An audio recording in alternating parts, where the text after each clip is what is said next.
Today on the Everyman Driver Insider, the 2014 BMW i3, BMW's first mass-produced electric car. I'm Dave Erickson. Everyman Driver starts now. I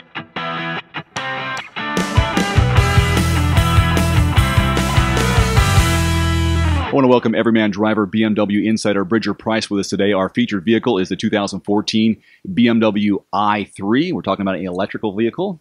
And Bridger, it seems like BMW has been pretty environmentally conscious, at least with this vehicle. Absolutely, they absolutely are. One of the cool things, a lot of natural materials went into making the i3, such as a lot of the leather, naturally tanned, olive oil, leaves. So it makes it pretty interesting, so it's all natural in that aspect. A lot of the wood that we use, like the eucalyptus wood on the dash, comes from a responsible source. It's all certified, so it's all grown for this specifically. For this car? For this car. Wow. So, I guess that goes along with the theme of if you're going to make an electric car that's not going to push a lot of gases into the environment, you might as well make it as environmentally friendly as a unit. Absolutely. Okay. Absolutely. What I learned about this car from my research, and because you're the expert on it, is how the lightweight design of it and how it's configured. Can you kind of go down the panels, the chassis, the whole cell? It's a pretty lightweight battery, as is. For the chassis, it's actually made out of aluminum, so kind of a lighter metal, still pretty sturdy and durable. Also, a lot of carbon fiber reinforced plastic went into making this, such as they call it the drive module. So kind of every part that you would see, the top, just the body. It's made out of carbon fiber reinforced plastic. So again, a lightweight, strong material. Again, fairly natural, made in Moses Lake, Washington. So pretty neat little fact there. So the materials that go into the i3, you're not going to find those into, let's say, an M3. Well, they are starting to work a couple of those things into the M3. Okay. But a lot less. A lot of cars nowadays are just going to go towards the lightweight materials such as carbon fiber. So this is one way BMW is trying to just put more carbon fiber in, kind of lower the prices even. Now, with more environmentally friendly materials, that's going to help with fuel economy? Absolutely. Okay, because already we're going to have a nice car that's going to go pretty far based on the electrical output. Absolutely, and with those carbon fibers, since, as I mentioned, it was light, weight is a huge disadvantage to fuel efficiency. So let's virtually pop the hood here, Bridger, and talk about the engine and performance, some numbers. What we're looking at horsepower and torque and all that. All right, so we're looking at about 170 horsepower to 184 torque. Okay. All that torque is just going to be instant. Electric, it's a one gear, so it's just a single stage, and it's quick. It's actually one of BMW's fastest 0 to 30 cars. At least that's what they say. 0 to 30? 0 to 30, Okay, that's an interesting... From that 0 to 30, it's instant, it's quick. Okay. And then once it starts to kick in, it slows a little bit down, but still 0 to 30, you're 0 to 60 times 7 seconds. Yeah. For a 170 horsepower, 184 torque car. That's pretty quick, I think. Pretty impressive. Talk about the interior space. From what I've learned, this is quite deceiving on how much space you have in the cabin versus if you compare it to, let's say, a BMW 3 Series. Absolutely. So one cool thing, it's a brand new design. It's really neat. It just opens up. They're just kind of taking leaps and bounds on this in the whole interior design process. And it just opens up. Once you open the doors, it just looks huge. It feels huge when you sit in it, and it is pretty big. Compared to the 3 Series, it's actually pretty comparable in size. Where you kind of lack is a little bit of trunk space. But who is BMW looking at for the audience for this vehicle?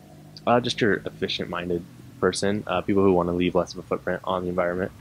Kind of, it's a nice car, just get from point A to point B without having to waste a lot of gas, put all that gas into the air. Because we're not doing any gas. Exactly. It's all plug-in. Exactly. Oh, no, is it all plug-in? They have two models. Okay. There is an all plug-in model, and then there's also a model that has a 2-cylinder engine.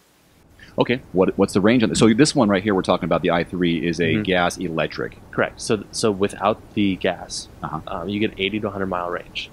So compared to your competitors, you get pretty comparable to your competitors. For the Leaf and the Volt, you're looking right around 80. So they're pretty even right there. One cool thing, BMW has Efficientdynamics button. So we have like an Eco Pro setting, so you get up to 24% better. So realistically, you can get 124 miles to a charge, depending on your driving style and stuff like that. Before the gasoline kicks in? Correct. Okay. So and then that's a completely separate model, is the range extender.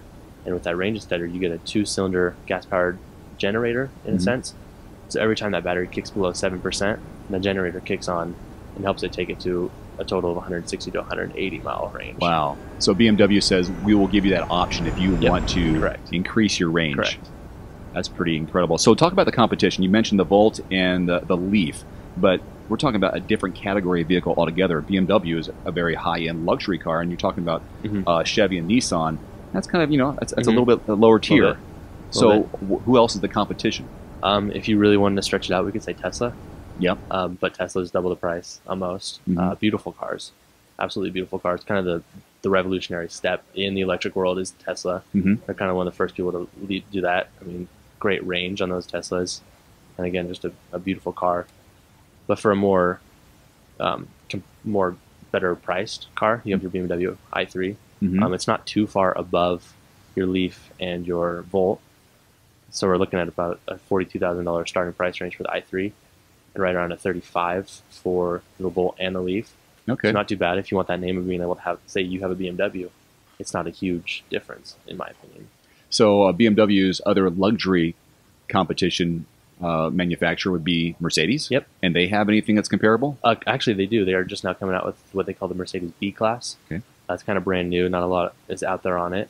And again, that one's going to be very, very comparable to price. They think right around $42,000 is also going to be the starting price for that. Okay. Okay. What's your impression or your opinion of the exterior design of this i3? Because it looks kind of cool. It's a two-door, but it's got one of those quote suicide doors where it's an odd door. Yeah, it's very unusual look, I think, but it's also very revolutionary. Just kind of a new, wow, what's that car driving on the road? You know, it's very eye-catching. Eye-catching, but also still identifiable as a BMW. Absolutely. Yeah. You still have that double kidney grille look. And this, of course, still has the rondelle right in the front and right on the back. So you know it's a BMW. But at first you're like, wow, what is that car? Oh, it's a BMW. And visibility of the entire cabin. It's as we talked about, it's very comparable to the BMW 3 Series, but there's all these windows. So absolutely. Visibility. I when I sit in it, I'm looking around like I can see just about everything. Yep. So that's one cool thing. And then that front window is it seems massive. Yeah. Just kind of the way it's shaped and all that. So it is very visible to see out of it. Same with your back window. It's fairly decent size. It's a flatter, so you get a little bit more of that room. What do you think people will take away from the instrument cluster and center stack? Again, it's very, very unique. I think it's very unique. So they got that freestanding wheel and shifter lever. So once you get in, they're kind of just there by themselves. There's no full dash, so it makes it look very, very unique. Is it a departure from the BMW's normal standard instrument cluster and center stack? I think a little bit. Yeah. It will be a little bit different. But again, it still has some BMW touches. It's very simple, which is nice. A lot of people like simple. So that's one cool thing that they have is it's still simple to use, but it's still breathtaking to look at. All right, Bridger Price, our Everyman Driver BMW Insider with more on the 2014 BMW i3.